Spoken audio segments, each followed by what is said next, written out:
Hace algunas semanas atrás, cuando estuvo acá Pablo Aranda, jefe de estudios de la Defensoría Penal Pública, él nos recordaba varias cosas. Una de ellas es que todos podríamos necesitar un defensor público, pero también nos decía una cosa muy importante, que quizás como sociedad hemos perdido la capacidad de asombro en relación a cuando las personas se tienen que enfrentar al poder persecutor del Estado. Esa es una situación muy extrema y de mucha gravedad y que afecta profundamente a las personas.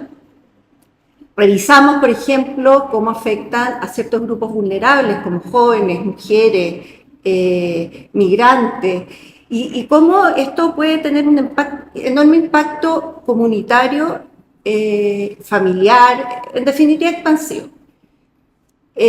Ahora bien, esto es particularmente grave cuando el sistema se equivoca, y el sistema puede cometer errores.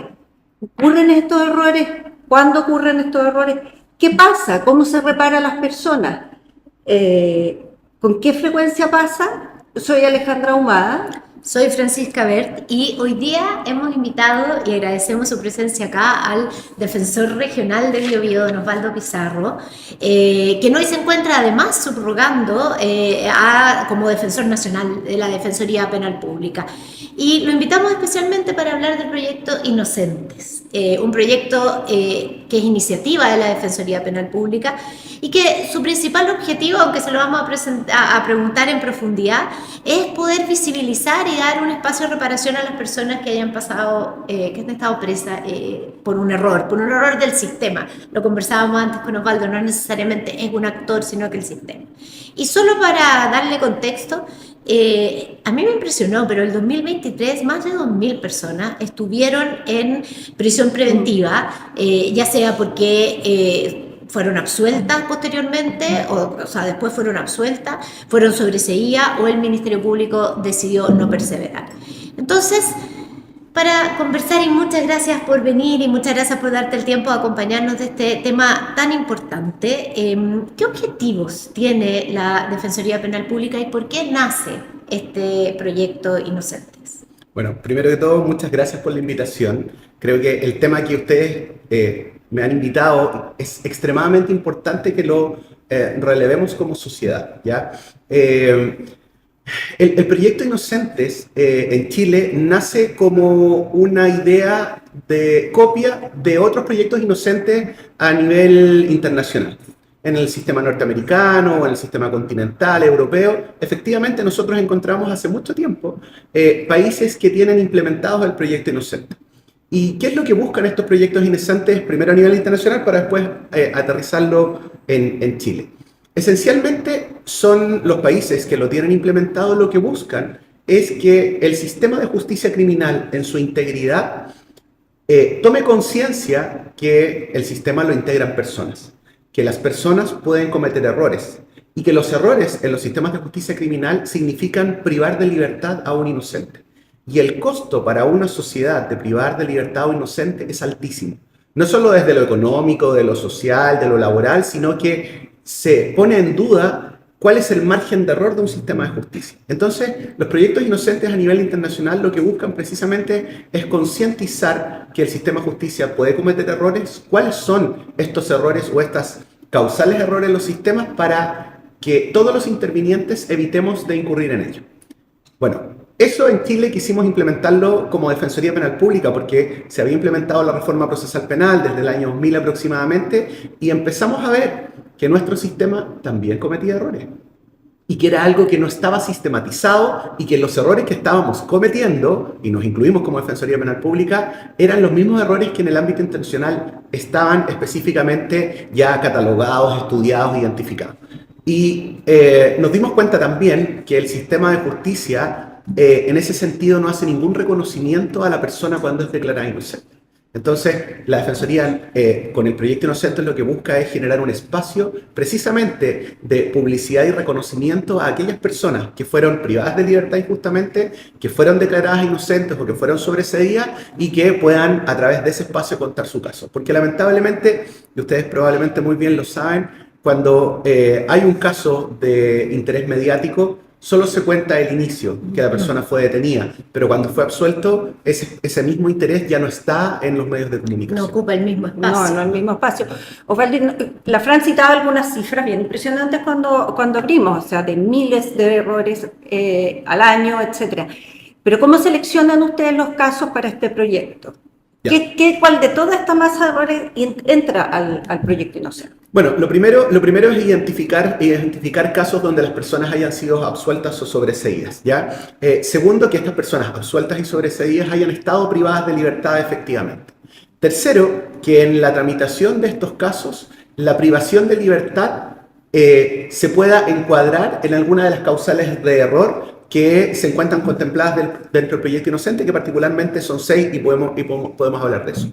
Pero no solo eso, sino que además de eso, el filtro es bastante estricto, porque después esto pasa a una comisión de proyecto Inocente, que tiene que analizar el caso ya terminado y hacer un análisis que esencialmente lo que busca es lograr determinar que la inocencia de esa persona o la absolución de esa persona no es por una duda razonable, sino que efectivamente hay inocencia real, una inocencia fáctica y que hay un error muy bien configurado para posteriormente acoger este caso en el proyecto Inocente y continuar con su tramitación, ya sea con las asesorías vía indemnización o indemnizatorias en el ámbito civil y la publicación de los casos particularmente. Entonces es un proceso bastante estricto porque como Defensoría Penal Pública hemos querido cuidar también que no exista duda que un inocente que está en el proyecto Inocente es realmente un inocente. Claro. Osvaldo, nosotros acá en el sitio del suceso, y no lo dije al inicio, pero vale la pena recordarlo, lo que queremos es que la gente conozca en una forma fácil y en palabras sencillas cómo es el sistema de justicia penal y a las cosas que nos enfrentamos, porque siempre pensamos que podemos estar en ese otro lado. Nosotras dos siempre decimos, oye, ¿y qué pasa si es que estamos en un lado como víctima, tenemos en el fondo o somos imputados, etcétera? ¿Dónde uno tiene que poner ahí la atención? ¿Dónde se equivoca más el sistema? Porque tú bien decías, no es solamente el Ministerio Público o los jueces o la Defensoría, es todo. ¿Dónde se equivoca más de lo que ustedes han levantado?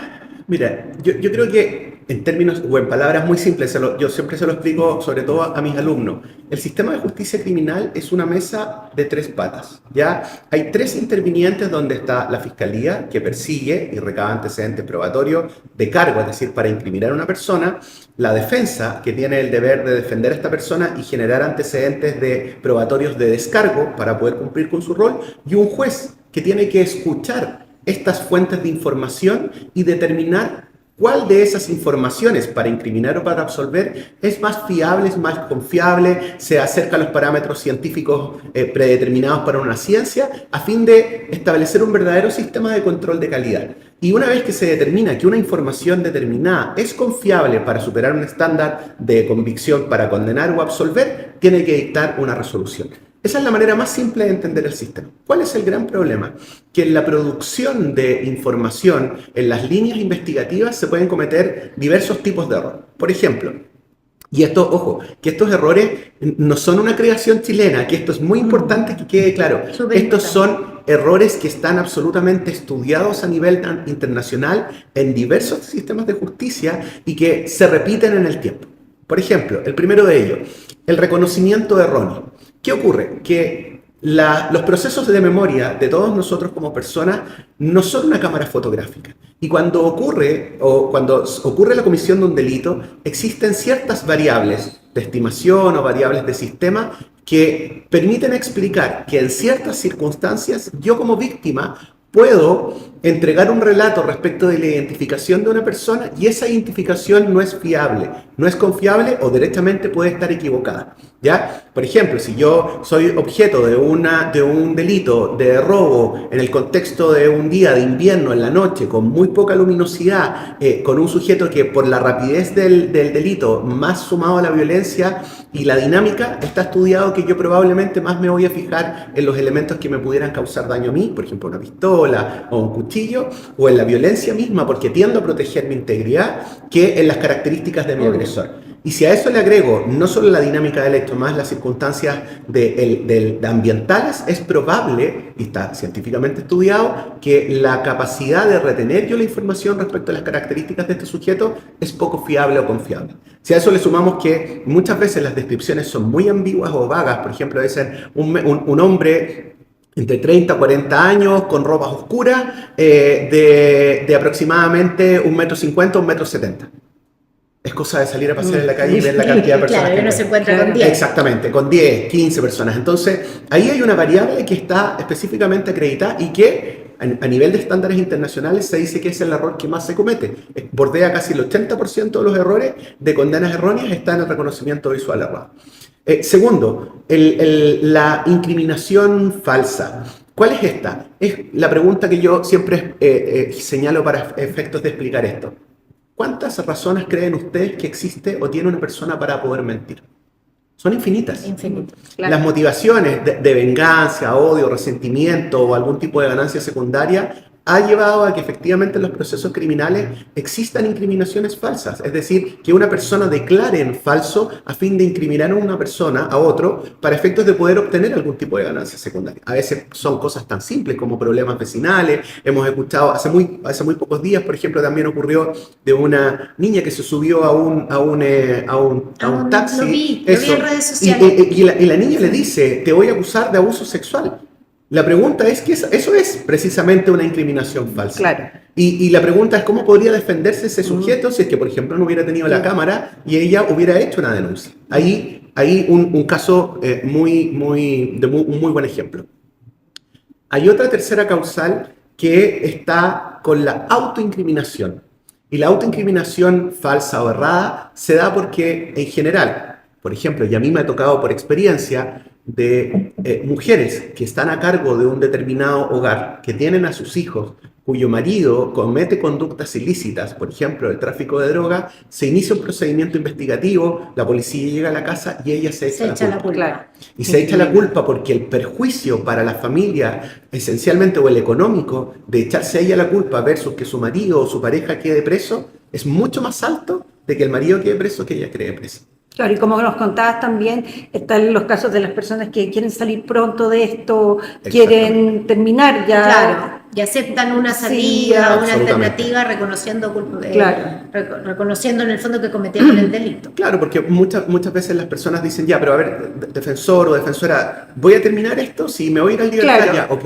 Y no les importan las consecuencias O sea, negativas. posteriores, porque en el minuto tú quieres salir del problema. Exactamente. Y sumemos que normalmente la gente para delitos de estas características queda privada de libertad inmediatamente. Sí. Entonces, es súper complejo. Y hay otros que están asociados al error de ciencia, al error en la ciencia o las pericias, que es algo que es muy ajeno al sistema chileno, porque antes de tener un sistema adversarial como la reforma procesal penal, no había ningún tipo de confrontación y control en materia de pericias. Y nos hemos encontrado en juicios, hemos detectado casos donde se pregona la existencia de una determinada pericia, una determinada ciencia, una determinada arte, pero son metodologías absolutamente creadas, nacionales, sin estándares internacionales, sin parámetros de control, y eso es extremadamente riesgoso. Y finalmente, las conductas inadecuadas de los agentes del Estado, que tiene que ver esencialmente con el sesgo investigativo, es decir, cuando yo me convenzo a través de lo que se denomina una visión de túnel, de que única y exclusivamente una persona es responsable, que debo seguir una sola línea investigativa y omito cualquier otro tipo de hipótesis alternativa que puede conducir a otro responsable. Y finalmente, y vuelvo a la lógica del comentario en orden a que es un problema del sistema, en la mala conducta de un defensor. Que no hace la pega. Un defensor que no hace su pega, que no entrevista adecuadamente a su cliente, que no controla la información, la fiabilidad, la confiabilidad de la información que el Ministerio Público aporta, que no genera prueba de descargo, que no entrevista, que no investiga, que no estudia, puede a través de su negligencia perfectamente comparar con que un error se produzca. Claro. Y en el sistema chileno, ya que sabemos que existen errores, y ustedes han dado este espacio de visibilidad y de reparación, y uno si ve en la página web los videos, realmente es súper conmovedor. ¿Qué problemas tiene para allá? Ok, habrá un porcentaje que nos vamos a equivocar. ¿Qué puede obtener una persona que sufrió de esta forma algo tan injusto ¿Qué nos pasa como sistema después de que ya acreditamos en el fondo que una persona es absuelta, que es inocente, que se cometió un error con él? Bueno, en Chile estamos bastante en ciernes en ese sentido. En sistemas comparados existe incluso una tasación en dólares o en la moneda respectiva por por el día de privación de libertad injustamente recibido. Y se generan Así automáticamente como procesos de el indemnización. día multa, pero el día indemnización. Exactamente, día de indemnización por privación de libertad injusta. Eso no ocurre en Chile. En Chile nosotros tenemos un sistema que contempla la Constitución de 1980, que viene con arrastre también de la Constitución anterior, que es el error judicial. Y la indemnización por error judicial es extremadamente compleja de lograr, porque además no está adecuada esa normativa al sistema de justicia criminal que nosotros tenemos de estos tres intervinientes, esta mesita de tres patas que les decía yo. Entonces, lo que se ha abierto a través de líneas jurisprudenciales, esencialmente en los tribunales superiores, Corte Suprema, Corte de Apelaciones, son las indemnizaciones por falta de servicio. Pero sea cual sea el camino que una persona víctima de un error y de su privación de libertad injusta quiera elegir, tiene que ser patrocinado por un abogado y demandar civilmente al Estado. Y ese es un camino bastante largo, bastante complejo, que muchas veces requiere... Aun cuando la Constitución habla de procedimiento sumario. Aun cuando hable de procedimiento sumario. A no engañarse con esa expresión. Exactamente. Los sumarios pueden durar 5 hasta 10 años en el fondo, pero lamentablemente le exige que la persona demande al Estado. Y esos son procesos largos, son procesos tediosos, que muchas veces requieren también contar con una cantidad de dinero para poder dar inicio a la contratación de un abogado. De ahí que el proyecto Inocente de la Defensoría Penal Pública lo que ha hecho es generar convenios de colaboración con la Corporación de Asistencia Policial. ¿Por qué ustedes no lo hacen?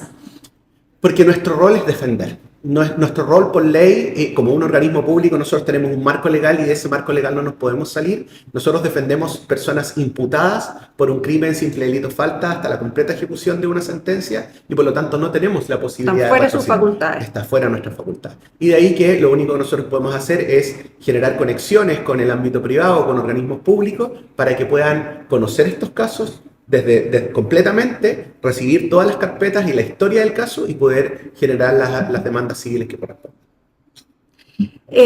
Una cosa que hablamos al inicio es el tema de los medios de comunicación y la opinión pública, de cómo esto, no obstante que hayan sentencias absolutorias, sobreseimiento, esto queda, siempre queda, y tiene que ver también un poco con el derecho al olvido.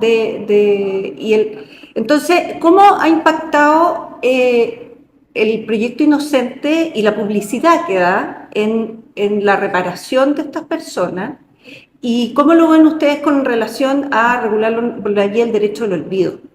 Yo creo que es muy interesante el tema que tú planteas. De hecho, se está actualmente en tramitación el proyecto de ley de protección de datos personales, sí, el nuevo, y ahí yo creo que hay una tremenda temática por los derechos que van a surgir del propietario del dato de poder obtener la eliminación de información. Creo que eso es un tremendo desafío y una tremenda puerta que va a poder abrirse para estos casos. Pero volviendo al tema de los medios de comunicación, en general, como yo les comentaba, normalmente el impacto de la noticia está dada en la comisión del delito y no cuando una persona es absuelta o sobreseída.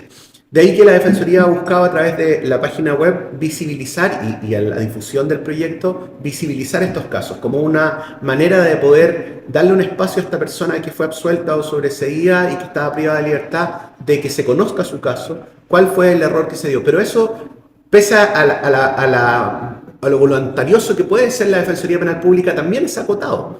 También es acotado, pero es un espacio de que la gente y las personas que han estado en esta situación lo agradecen.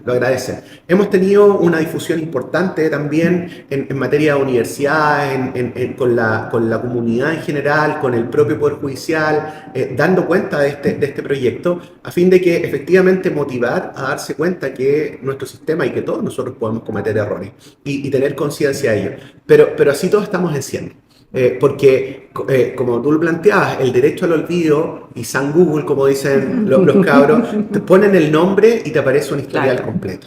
Y muchas veces, por los descriptores o por el tipo de la programación, más bien generó un impacto la privación de libertad que la absolución previa. Claro. Osvaldo, ¿tú tienes cuántos años de defensor público? Porque antes de ser defensor regional fuiste defensor. Sí, yo soy defensor desde el año 2001. Imagínate, el inicio de la reforma. Gran trayectoria. Una trayectoria tremenda. Y aquí una pregunta con dos objetivos. ¿Cuál ha sido en tu trayectoria de defensor y cuál es tu caso del proyecto Inocente que más te han conmovido, más que llevas ahí? Lo hemos preguntado a varios, lo Sí. preguntamos a la María Elena Santibáñez, nos comentó también, lo preguntamos a Pablo también. Entonces, ¿cuál ha sido ahí dos casos que te hayan tomado el corazón y que no los olvides? Yo creo que hay dos casos, en mi experiencia profesional. Hay uno que no está en el proyecto Inocente, pero que estaba en la época en que el proyecto Inocente empieza a institucionalizarse. Aquí me voy a llevar como un reconocimiento a la región del Biobío. Proyecto Inocentes nace en la región del Biobío. Sí. Nace en la región del Biobío, ahí se crean las bases del proyecto Inocente que posteriormente fue institucionalizado a nivel nacional. Entonces, este caso que yo les voy a contar corresponde a un funcionario del servicio electoral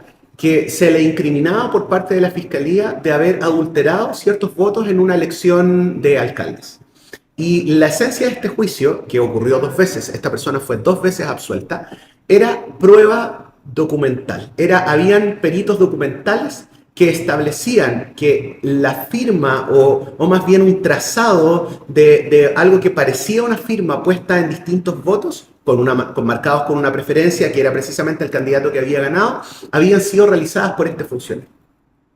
Y en el contexto del juicio, la esencia, que fue un juicio muy largo, estos peritos, que eran 3, ellos afirmaban, por el conocimiento experto que tenían, que eran capaces de identificar a una persona hasta con un punto. Ese era el estándar de prueba científica con el que se lograba determinar. Ni siquiera había toda una metodología de ellos, un comparativo de trazos, pero finalmente la esencia y la certeza y el 0 margen de error de su prueba pericial era que con un punto ellos podían identificar a una persona.